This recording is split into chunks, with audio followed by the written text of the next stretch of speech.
الشيطان الرجيم بسم الله الرحمن الرحيم قال علي عليه السلام بسم الله الرحمن الرحيم أصدقاؤك ثلاثة وأعداؤك ثلاثة فأصدقاؤك صديقك وصديق صديقك وعدو عدوك عدوک و عدو صدیقک و صدیق عدوک۔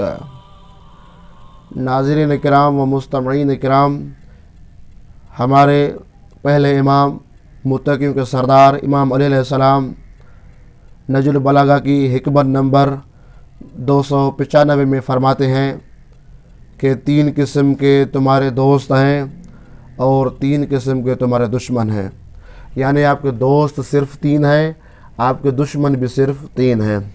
دوست کون سے؟ امام علیہ السلام فرماتے ہیں کہ دوست یہ ہیں کہ سب سے پہلے صدیق کا، جو تمہارا دوست ہے وہی آپ کا دوست ہے ایک۔ دوسرا فرماتے ہیں تمہارے دوست کا دوست، ایک تمہارا دوست ہے وہی ہوا، دوسرا وہ جو تمہارے دوست کا دوست ہو وہ بھی کیا ہے؟ آپ کا دوست ہے۔ تیسرا تمہارے دشمن کا دشمن، یعنی جو آپ کے دشمن کا دشمن ہو وہ بھی آپ کا کیا ہے؟ دوست ہے۔ اور امام علیہ السلام فرماتے ہیں کہ 3 آپ کے دشمن ہیں۔ وہ دشمن یہ ہے کہ سب سے پہلے جو تمہارا دشمن ہے وہی آپ کو دشمن، اور دوسرا تمہارے دوست کا دشمن، اور تیسرا تمہارے دشمن کا دوست۔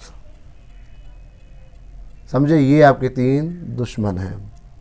تو اور یہ دشوار ہے فرمان سمجھنا، لیکن اگر ہم سمجھ پائیں تو یقیناً امام علیہ السلام کی حکمت ہمیں زندگی کے ہر موڑ پر کام آئے گی اور ہماری زندگی بہترین بن جائے گی اگر ہم ان پر عمل کریں کہ ہمارے دوست کون ہیں، ہمارے دشمن کون ہیں۔ اور اسلام نے دشمن شناسی پر بہت ہی تاکید کی ہے کہ انسان کو چاہیے کہ اپنے دشمن کو پہچانے، اپنے دوست کا خیال رکھے۔